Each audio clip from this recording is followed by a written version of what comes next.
To its lowest level since the general strike of 1926. In Thanet, one housing project has been completed since UKIP came to power.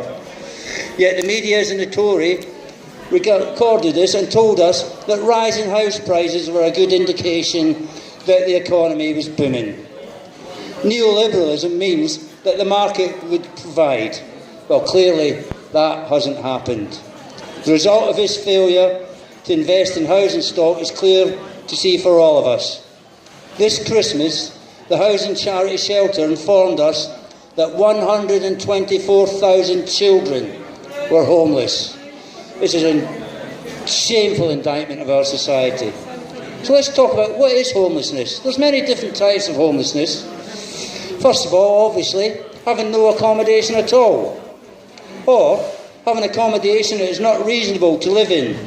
This can be due to domestic violence or health issues. Your home isn't suitable for you to live in. Having a legal right to accommodation you can't access for reasons such as eviction. Living in accommodation you have no right to. For example, staying with friends, sleeping on sofas, squatting. Many of us have had experience of squatting over the years. So homelessness is not just rough sleeping, but I will come to that a bit later. A home is not just a roof over your head, but a place that provides security and privacy. Homelessness can be caused by a number or a combination of things. Unemployment, poverty, as I mentioned earlier, the housing market, shortages, lack of affordable housing. This is how the system operates. The extent of people's housing rights, social trends, for example, increasing incidents of relationship breakdowns, the number of people who now live alone. However, the biggest single cause, according to charities, is family breakdown. Homelessness can happen to any of us. Many families are one paycheck away from homelessness. So let's come to rough sleeping. The first sign of rising homelessness that we all witness is the number of rough sleepers we see on our streets. The numbers have doubled since 2010, since Cameron came to power. In Kent, we've seen 3 rough sleepers die on our streets this winter. This is where we come to David Cameron's failed big society. Funnily enough, I don't hear May mentioning that anymore. Rough sleepers have come to rely on charities. Some of these charities may be national or local initiatives, and I would like to say that I'm not slating the motives of these charities nor the good intention of those volunteers, giving up their time as well as their giving up financial aid and trying to help people in a worse position than themselves.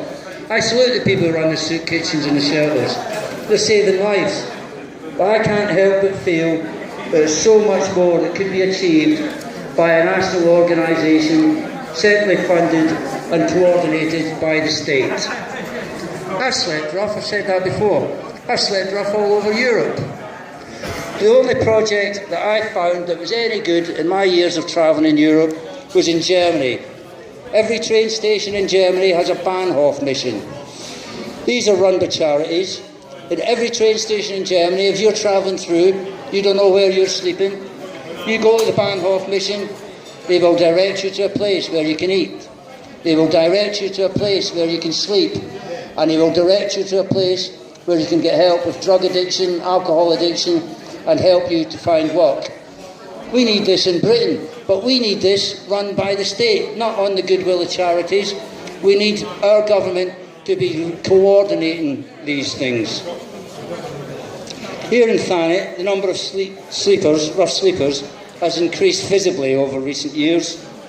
And I've got to say, in recognition to Councillors Jenny Matterface and Iris Johnson, who are doing a lot of work and helping in individual cases. We know what they did during the carry-on in the bus shelter recently. But they're banging their head against a brick wall, against a system that is unable to help. They've found themselves fighting a huge battle. So what can we do? Well, it seems quite obvious, doesn't it? We need a massive house building project. We need not only affordable private housing, but massive investment in council housing.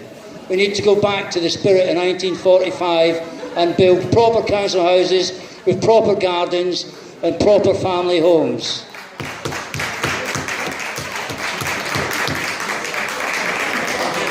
In 1945, Labour cleared the slums.